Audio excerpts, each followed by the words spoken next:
Hi everyone, it's Rax. Got a doozy of a Path of Exile 1 video for you today. I'm going to hit a ton of different topics on a lot of different things. First of all, there was a patch yesterday that was supposed to fix the Mercenary League. I'll give you my thoughts on that.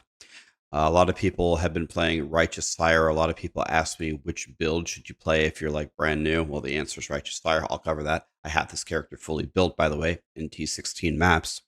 And then, of course, the build that most people are playing, the Volcanic Fissure of Snaking, which I call snacking. And I've gotten so many questions about it. There's a lot of wonderful guides out there by Tuna, by Fubgun, by other creators. I don't know as much as them. Again, I'm not a pro POE1 player at the moment, but I have been playing it all season, and I have been working through a lot of the different issues that you might be facing. Like, how do you even survive? Like, how can you even do maps without dying? Or what tree should I use? What mercenaries should I use? What gear should I use? What like endgame Atlas tree for making money should I do? What if I suck? What if I'm getting better gear? And I'm going to show you a couple crafting things at the end. How do you make a really good chest piece? How do you make a really good axe? Because everything is so expensive, it's pretty much impossible just to buy anything straight off the auction house, at least any of the really good items. So I'm going to move this over here to make sure that I don't miss any of the topics. And let's just get right into them in order. So let's start with the patch. They had a patch for the mercenaries where they made a lot of the skills go down in damage, and they also lowered the survivability of the mercenaries in the end game. So your guys are going to die more often, but when you're fighting them, they should do less damage, so you can actually have a battle and not get one-shotted. Well, I had my own experience, and of course, my chat logged in after the patch. Everyone was sharing their own. People have been reporting that the mercenaries have been dying quite a bit more. My mercenary actually hasn't died a single time. So even though that they lowered their survivability, my guy hasn't died at all. And I believe this is the one that I'm currently using. I have given them absolutely no gear. He has the Grace Aura, which gives you evasion. And that's about it. I'm continuously looking for the correct mercenary, which would be the strength-based Volcanic Fissure mercenary that has the Flame Link skill. Now, the reason why you want him to have Flame Link is it has a Flame Link, for lack of a better word, with you that gives you a ton of extra damage. And if you can get a miracle, if they have Flame Link and you can also get them to have Determination, you've got the godly mercenary. So that's what I'm looking for. My mercenary hasn't died, I don't think, a single time post-patch. So, but other people have been reporting theirs dies all the time. I do think that the fights with the mercenary have improved. There was one map where the map had no additional like damage mods. They didn't have more crit. They didn't have more extra elemental damage. I didn't have elemental weakness. I didn't have lower max resistance. None of that stuff. It was just kind of a normal map. And I had 6 endurance charges. And I'm not going to trade during the video. I'll trade with that guy in a moment.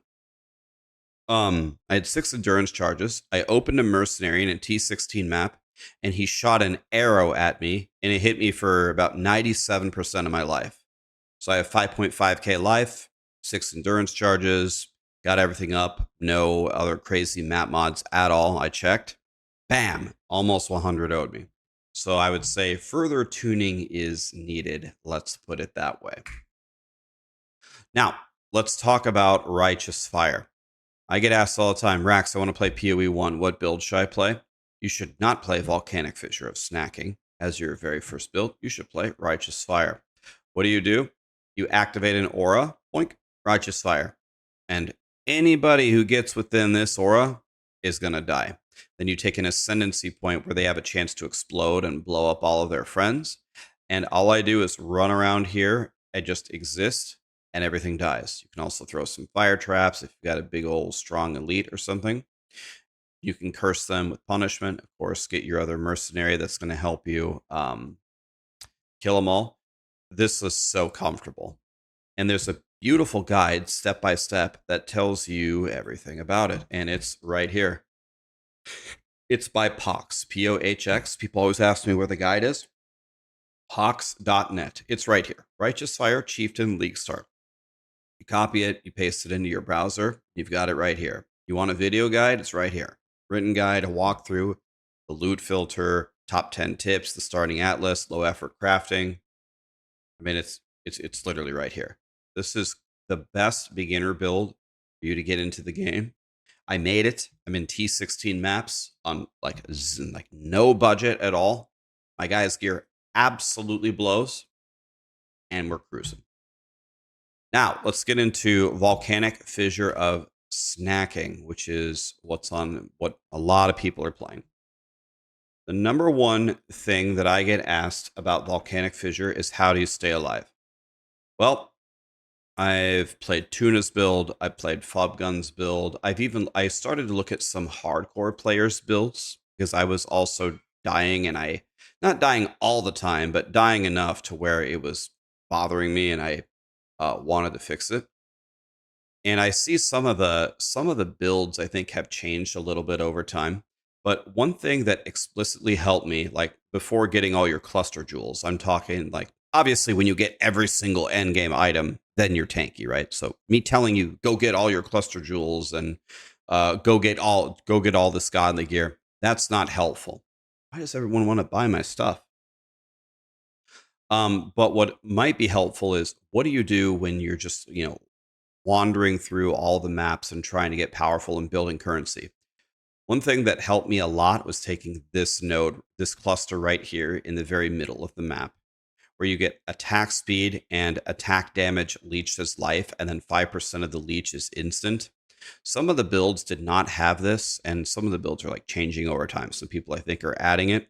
But when you're using the cheapo axe, which is really great, it lasts you for a very, very long time when you use this one. It has such a slow attacks per second that one of the main ways that I was dying all the time is it's so slow to get your actual attack off unless you have your frenzy charges with blood rage. You die. So if you can find a couple points to truncate to take this really helped me. But there is another thing that will make a big difference, and that is your endurance charges. See this little orange orb rotating around me? These things are essentially, if you have your 6 endurance charges up, you live, and if you don't, you die. It's essentially that's what it boiled down to my character for me with my character. So how do you gain the endurance charges? First of all, you can go down here, and if you go through all of these nodes, you get a minimum endurance charge. And I promise I don't treat my traders this way all the time, and I'll trade them. I promise after the video. You have an 8% chance to gain an endurance charge on kill, and you get more damage per an endurance charge. So I was wondering, should I spec out of this even after I have a different way to generate endurance charges? But 8% damage per endurance charge still seems very, very good. You can get more endurance charges here, for example, and there's another endurance charge here. So when you get all of those and you're getting your endurance charges on kill, and you have you can take, for example, the mastery for 100% increased charge duration, now you're going to be living. So when you start a map and you don't have any endurance charges and you like activate your blood rage for your frenzy charges, you need to acquire them here. You need to be looking for them. If you're opening a mercenary and you don't have 6 endurance charges, that's brave. Like you're asking to die. If it cracks you, you got no endurance charges, you'll probably die. Now, if you're trying to fight a boss or you're trying to fight a mercenary and you don't have any ads to like gain endurance charges from, you can just simply cast Enduring Cry next to them. So in general, I am not a favor of manually casting a million skills. That makes ARPGs not fun for me. But this is something that I refuse to take off of my bars. If I'm about to fight a boss, or if I'm about to fight a mercenary, or if you're going to try to fight Maven to get your Void Stones, if you're not hitting Enduring Cry next to them enough to keep these 6 endurance charges rolling, you're probably going to get clapped. So Remember, keep in mind, keep your endurance charges up. If you're fighting a mercenary, kill some trash around it, then open the mercenary for your 6 endurance charges. If they're about to fall off, just run to the mercenary and enduring cry, and they should last. I think they last like 22 seconds or something. It's a very long time. You should only have to press it one time, and then you'll be good. So now let's talk about the mercenary. I already talked about it for 2 seconds, but the mercenary that you actually want, which I cannot find, I've been looking for it for days. I've checked every mercenary and every map, is you want the Volcanic Fissure of Snacking Mercenary. You want them to have Flame Link, and you want them to have also, if you can get it, Determination. Determination gives you more armor. Flame Link makes you do way more damage. Crouching Tuna has an amazing video explaining why. It's essentially he spawns, he puts a Flame Link between you, you do way more damage. If you cannot get that, try to get any mercenary with Determination or Grace, for example. That'll give you evasion, and that'll make you survive better. Another thing you might be asking me is, why do you keep talking about survivability? Like, why don't you talk about damage? Well, survivability is directly correlated to damage. And the reason why is all of these passive points that we're going for are extremely valuable. I know what I can do. I can just slash DND, right? If you DND, then they can't trade with you. So I finally stopped dying, so now I'm starting to get some real XP. Now I'm 96.5. Hopefully we can coast to 100 now. But these last 3 points that I'm missing are very valuable. If nothing else, you could go up and go pick extra life nodes. But if you're like chain dying at level like 88 and you can't get any higher, we've got a problem. We need to get you, at least to like, if you're blasting, we need to get you at least to 95. Those 7 extra passive points will have a huge impact on your DPS and your survivability. So that's why I'm putting such an emphasis on surviving, and how snaking or snacking works. It does so much damage anyway, except for unless you're fighting like a pinnacle boss with bad gear, you should be able to kill almost everything anyway, just naturally. So what about making money? What do you do with this gigantic passive tree? So I started off on, until most of your maps are completed, like down here, until you have most of the points. I think I followed Palsteron's tree for the quote unquote day 1 tree. And this tree is all about Kirak. This guy, and being able to buy the maps that you need, along with all of the extra little maps that he gives you right here, is like one of the absolute best ways to just rip through finding all of the different maps and getting your points for a real endgame tree. So credit to Palsteron here. You go over here. Credit to Palsteron for his guide here. The League Start Atlas thing is what I watched, and that's what I used, and it worked beautifully. Between Kirak selling me or letting me activate these maps and selling me the maps, I was able to get through it very, very easily. Then I didn't know what to do, so then I tried Expedition and with the big bomb, and then I also put in the Betrayal, the Syndicate, where you like betray people, you move people around.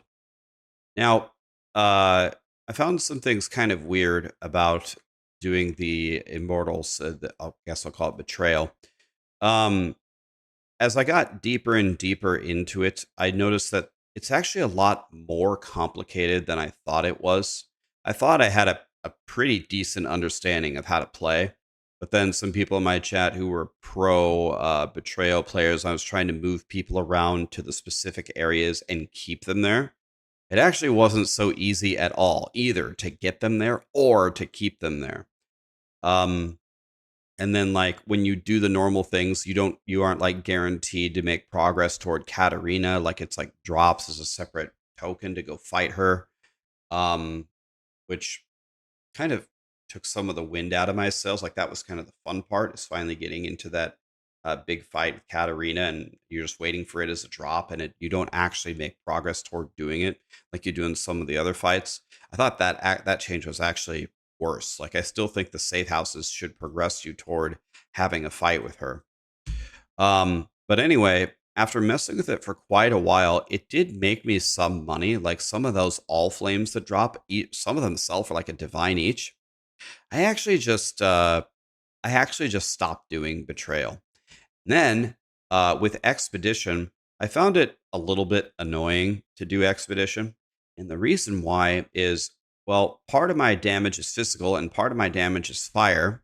So when you go in and you lay the big bomb, the first thing you have to do is mouse over where you place the explosive and make sure that you didn't hit at least an immune to fire node. So I could sometimes do immune to physical, but essentially you want to place it where you hit everything, but you don't hit immune to fire or physical. So like replacing the bomb here and there, not exactly the most fun gameplay. And then when the monsters spawned, they were so unbelievably tanky for me in the current state of my gear. I kept saying like, God, I need a better character to efficiently do this. So essentially what I'm saying is this betrayal expedition tree, I I personally wouldn't do it again, at least as like a newer character. And the logbooks, that one of the main ways that you make your currency from dropping the logbooks, if you don't want to run them yourselves, they just plummeted in price, plummeted. So like almost immediately after a single day. So I saw Fubgun's tree. Fubgun's tree is doing strong boxes in T17, big investment, huge reward. He's making like mirrors. He's dominating. I can do T17 in a full T17 map. Kill the boss. You can tell I got my map device going right. Because they changed the way that you get the extra slot there. I'm not sure that I'm strong enough to just consistently smash T17s yet. I'm getting close now that I have this new axe, which we'll talk about in a second. I crafted this, by the way. So the strongbox strategy actually is working pretty well for me, even though it's designed for T17. You can actually just run it in T16 without putting in the super expensive scarabs. You can just put in extra ambush scarabs. Oops, that. You can put in extra ambush scarabs. Why doesn't the thing move into the typing box here? I see. You have to actually click it. Okay. And you can just run a couple extra of these, and it's been real good. I've made quite a bit of money just doing this in T16s, and these are cheap. These only cost like 3 chaos a piece or something. Yeah. 3.5 chaos a piece. You can load it up with that with some of the other cheapo scarabs and just run it in T16. It's real comfortable. Like I said, my XP is finally going up and up and up. Not dying. Feels good.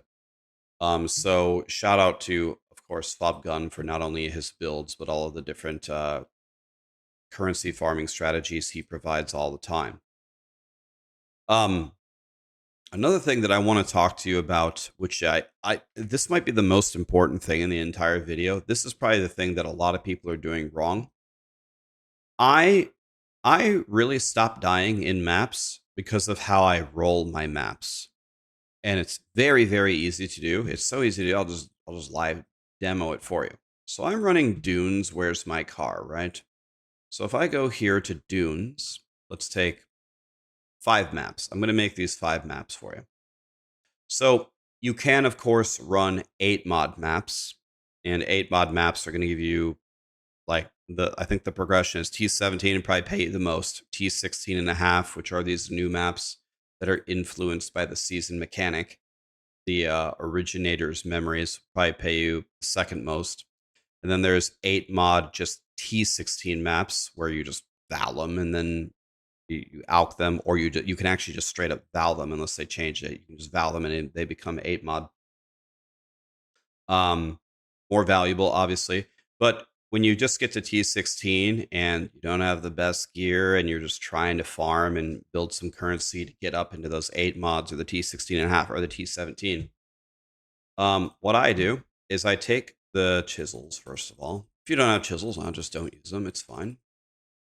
Okay, then I'm going to put them into a specific tab. All right, looks like I'm already doing that. Let's just do these 5 right here. Now, here comes the important part. You need a regular expression. Do you have any idea what that is? I'm going to show you.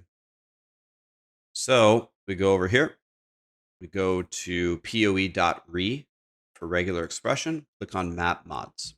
I will just give this to you. You don't have to learn to do this, but it's better to give someone a fishing pole rather than a fish, right? I'd rather teach you how to do it. Go to POE.re, click map mods. Here we are. And all we do is we go through here and we click the ones that we don't want, right? So if you reflect elemental or physical damage, I'm out. I don't have like full conversion. They kill me. I took it out. If you lower my max resistances, this is another key part in the tree that almost everybody's going to take like the maximum resistances to stay alive.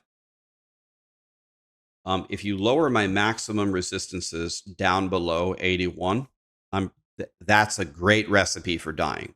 I block that. Can't regenerate life, mana, or energy shield, less recovery rate. Some of these are kind of iffy. You could not block them and play just fine. I block all of the extra damages while I'm getting my passive points.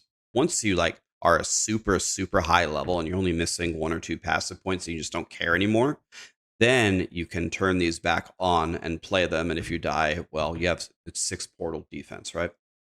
Cursed with elemental weakness, less recovery rate. Monsters steal endurance charges. You want to know a great way to die? Cover it earlier. Not having 6 endurance charges. Want to know a great way to lose your 6 endurance charges? Monsters steal your endurance charges. And I think they steal all of them on a single hit. I go from like 6 to 1. Boom, gone. So this is another great one to block. It spits out this. Okay, it's a regular expression, which means if you paste this garbage into the chat, it'll highlight whichever ones pass the test. This map, well, it's not. This means it's rare and it doesn't have any of those bad mods. So here, let me show you a trick though. Most of you use Awaken POE trade, right? Well, Awaken POE trade lets you put regular expressions within it so you don't have to go to POE.re every time you want to copy it. So if I hold shift and hit space, I open POE, or I open Awaken POE trade. Then I made a thing called map rolling where I edited it and I started to add rules, and look what's sitting right here. My snacking mapping regular expression. So when I get 5 maps here, all I do is hold shift space and I click snacking. Boink. Now it's, if any of these become highlighted after I alch them, it meets my requirements. And if it isn't highlighted, it's bad. So watch, I take an alch orb and I'm holding shift, click 5 times. 1, 2, 3, 4, 5. All of those maps are bad. So this has cannot regenerate life, for example. This one has reflect elemental damage. This one has mega crit for them, so the mercenary or the monsters can one-shot me. So I scour it all down. Scour them all down. Take the alch through. Okay, I got 1 good map. Scour it down, go through. Now I've got 4 out of 5. This is the only bad one now. Okay, there we go. I just made 5 maps in 20 seconds that don't have any of these devastating mods. They don't have the crit. They don't have the extra damage. Nothing. Okay. Then what I do is I take them all out. I go over here, the extra little stash right here. Hold shift and control, left click. Insta puts them over there. That's it. Now I can start running them. Fill the whole tab with it. Order a pizza, grab an ice cold drink or your beverage of choice, and run them. Okay. This is the number one reason why you don't die, is you don't put those devastating mods on your map. Okay. So just to call out one more thing about the Atlas tree. This is what you do as a beginner.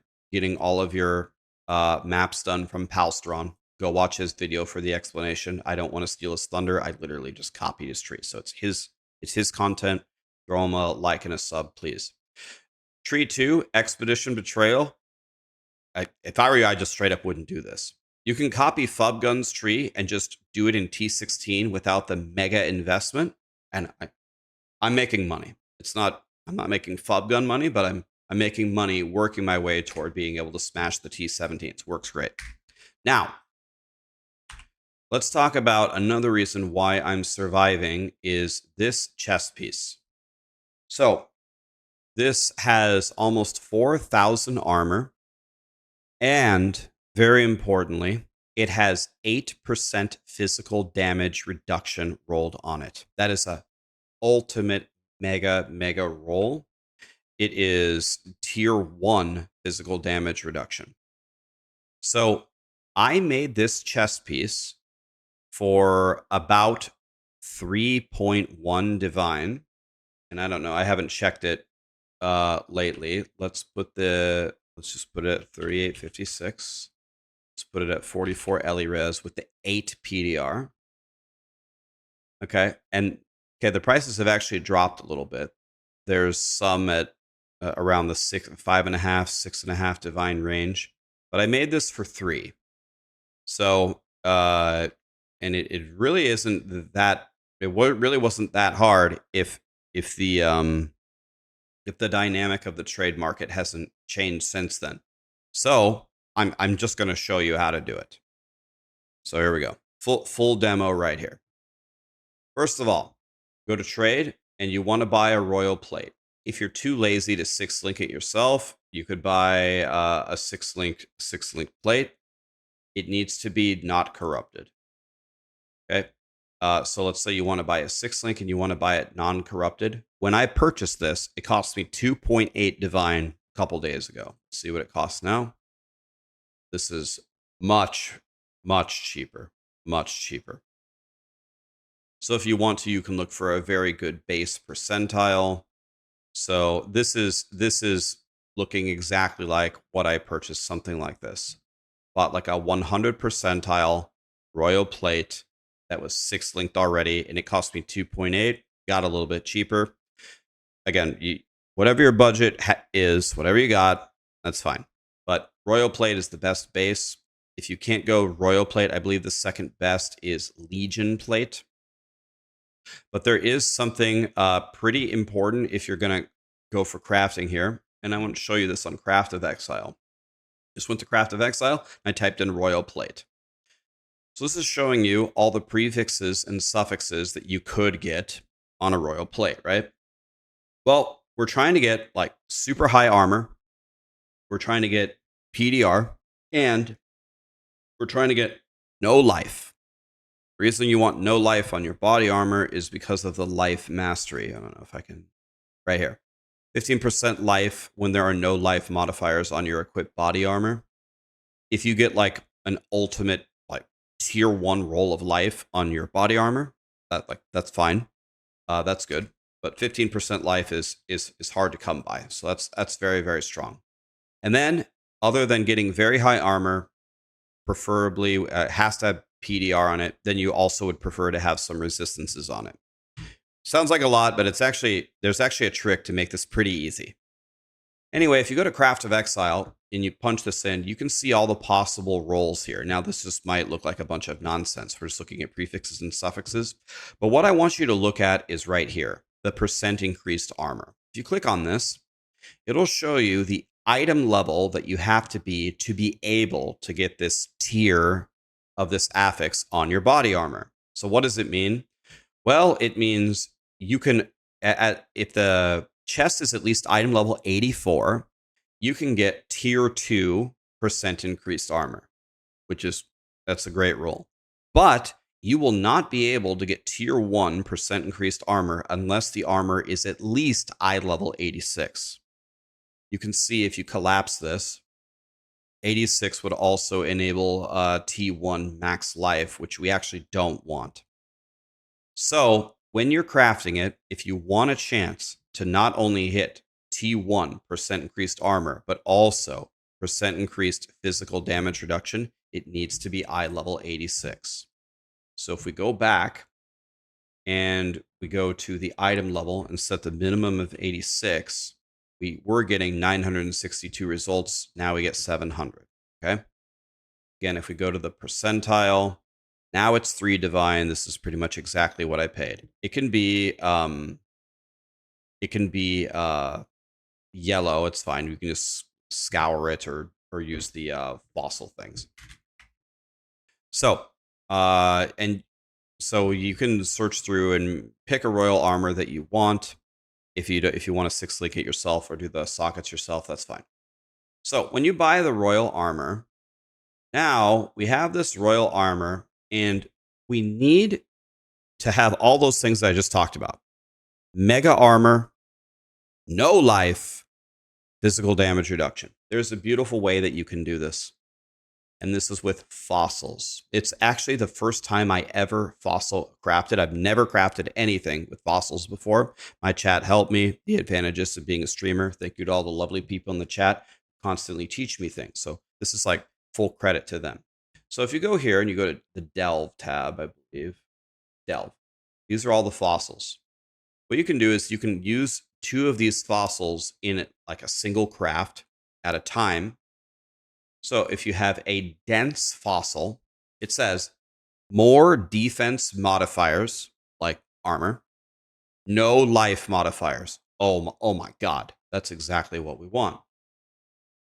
And then the other one is jagged, more physical modifiers, physical damage reduction, no chaos modifiers. That's actually kind of a bummer, because if we could get chaos res on there, that would be amazing. But we need the physical damage reduction.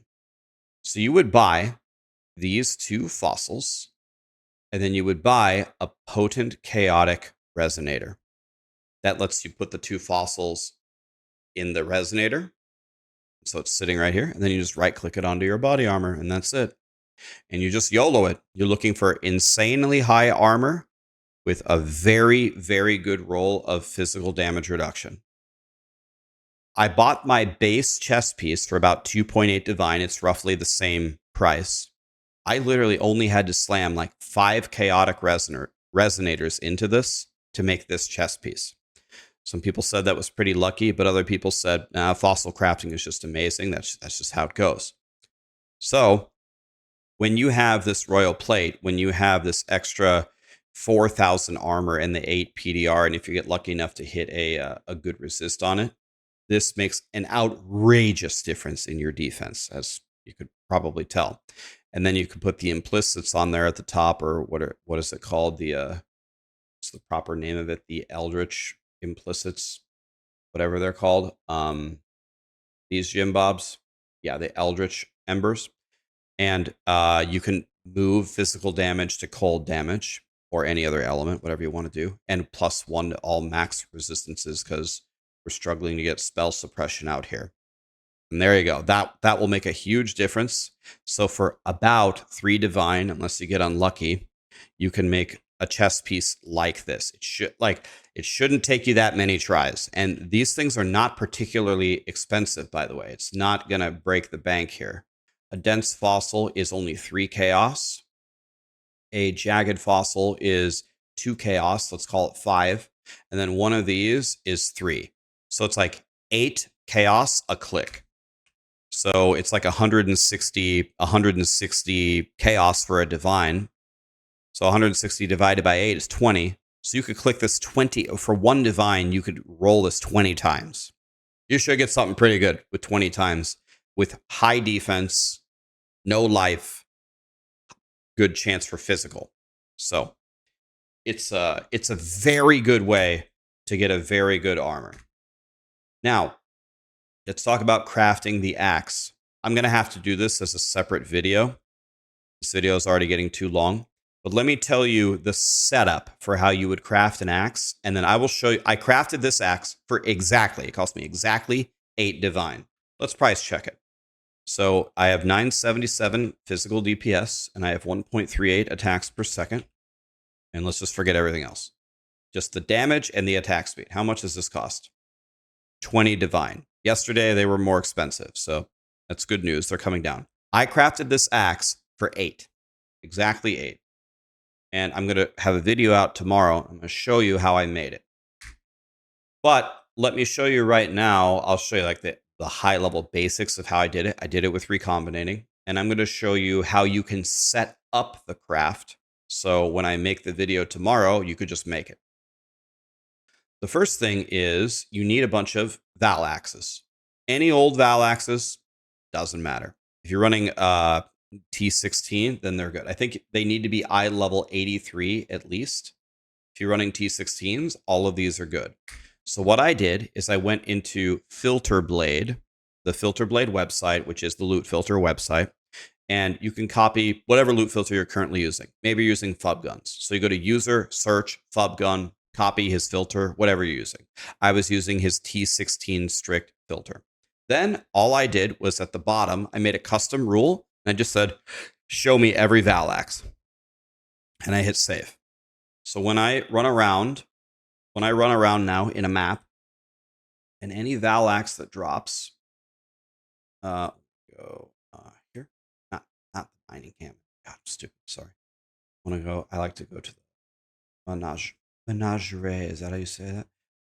Every time I get a Val axe, it colors it pink. I just pick it up. Okay. You only have to do this for like, I don't know, however much you want to recom. I'm just going to keep making axes over and over and over. If you want to see me keep making them over and over and over, I'll see you on the stream. I'm going to just keep printing axes. But you get all these axes, and then you want to alt spam them. That's why I only have 200 alts. I've just been spamming them all into the axes until you get some very, very good physical affixes on them. So flaring, for example, is T1 flat physical damage. This is one that I tried to recombinate that it didn't work. Merciless is tier 1% increased physical damage. And then there's a hybrid physical damage, which is physical damage with accuracy. Okay. Same thing. POE.re, click all the affixes that you want for axes. So when I go in here, I put it in Awaken POE trade right here when I'm crafting axes. Emperors, Dictators, Tyrannical, Merciless. This is the name of all the really good stuff. Go to axes, and you can see all of these are being ready to be crafted together, right? And then you use the recombinator to make a really good axe. That's where I'll make a different video on it. Now, how it takes more than just these axes. So I want to show you how you would prepare yourself to start making these. So first of all, you need gold and you need dust. So if I take two random Jim Bob axes and I put these in here and we do it like this, costs 12,000 gold and 37,000 dust to recombinate this. Fine. So gold, you just play the game, do maps, you get gold. But how do you get the dust? You go to Kingsmarch, our favorite little town. If you haven't been doing Kingsmarch, you're making a huge mistake. You got to do Kingsmarch. You don't have to build the town. The town's done. It's done. You don't have to do anything. All you do is put the workers there. So what should you do? You should put all the workers shoveling crops for sure. Filled it up. I really don't even know if you need mining or smelting. I mean, I have them going. I haven't really used it for anything. I guess you could send it in ships. Ships, what you do, very simple. Load them up with all the sailors. One of my sailors died. I need to get a new sailor. You want to send 50,000 value shipments. I actually know the number. If you send 1860 wheat and 1860 corn, it's like exactly 50,000. Send all of them to Ribbonfell, and they'll just keep coming back. They brought me like maybe 5 divines worth of currency just sending them. It's no effort. You should definitely do it. But here's what you need. You need this guy, the Disenchanter. Okay? So he's not doing anything right now. Here's what I do. If you have the unique tab, it keeps 1 copy of every unique in the game. I like to go to the rings and the amulets, which you can see I don't have any of them anymore. And if you have like 1 million uniques here that just aren't selling, I just take out all the little things, like the rings and amulets I don't have anymore because I disenchanted them all. Claws are really small. Daggers are really small. Get all the really small stuff. Then just go in here and just vomit it into the disenchanting. You need to hire disenchanters, by the way. You need to hire sailors, farmers, and disenchanters. You go over here, town recruitment. I use the cheap one, okay? Get disenchanters, get sailors. Press V, put them in the right spot, right? Then they're just going to start disenchanting the dust for you, okay? This one's worth 3, that one's worth 8, that one's worth 44,000. Love that, okay? Another trick you can do if you don't want to do all this is you can buy a very cheap, like an unused, like a T0 unique, the most rare uniques. Some of them disenchant for like 1,000,000 dust. So you can just disenchant one, get 1,000,000 dust, be done. That's another way you can do it. But that's what you're going to need. Let's review this one more time clearly. You need a bunch of Val axes that are at least eye level 83. T16 Val axes are fine. As long as they're not corrupted, any rarity is fine. You need as many alterations as you can find. Save these. You're going to need thousands of them. So if you go over here and currency exchange, if you don't have thousands, that's fine. We're going to go alteration. We're going to go divine. We're going to get 800 per divine. Okay. Save them. Then you're going to need gold. Just play the game to get gold. And then you're going to need dust. Go to Kingsmarch, put in the disenchanters, throw in all your shitty uniques that no one's buying. Just disenchant them. And then you're going to be ready. Tomorrow I'll make a video and I'll show you how I made this axe for 8 divines. And it's worth a lot more than 8 divines, right? We already went over this. It was worth, what was it, 22 divines. We don't have to do it again. Okay? Okay. Woo! That was a doozy of a video. Anyway, let me know what questions you guys have. Let me know if these videos are helpful for you. I know a lot of you are playing this build. A lot of you are dying. A lot of you don't know like what tree to do here or there. A lot of you don't know how to make an armor. How do you make a weapon? I'm trying to help you with some of these basics to get you in there and just dominating the game. Thank you so much for watching. I'm going to read the comments. Let me know if these videos are helping you or what you need from me. And that will tailor the future videos that I make. Having a lot of fun playing POE1, by the way. Last comment I'll make. A lot of people are saying POE1 sucks. I'm only playing POE2. Or we waited 1 year for this league and this league sucks. Or the mercenaries ruined the league for me. Like, I'm just going to be honest with you. That is not how I feel. I think POE1 is godly. I think the mercenary league was a great idea with not the best implementation because the balance was so far off. I think if the balance was better, I think it's fun to look for the correct mercenary. I think it's fun to look at their gear. Some of their gear is just completely insane. I found this ring like in Act 8 or something. It's item level 71. I found it very, very early. Day 1. It's an amethyst ring with a almost perfect rolled T2 chaos res with a decent chunk of life on it with a chonky secondary resist on it. I'm still using it. I haven't even replaced it yet. I mean, that's fun to me. I saw a guy, I wouldn't believe him, but he provided a video. One of my chatters, one of the mercenaries had 3 mirrors. 3, not 2, 3. I saw the video. He said, "You want to see the video?" I'm like, "Yeah, I mean, if you don't have a video, I'm not going to believe you." I mean, I haven't found anything like that, but I think the overall idea was great by Grinding Gear Games. I think the implementation and the balance was pretty far off, but I don't really crucify them for that. I think they'll fix it, but of course it would have been nicer to have it correct on day 1. Anyway, the video's too long. Let's just end it right now. I'll read the comments, guys. Thank you so much for watching. See you in the next one.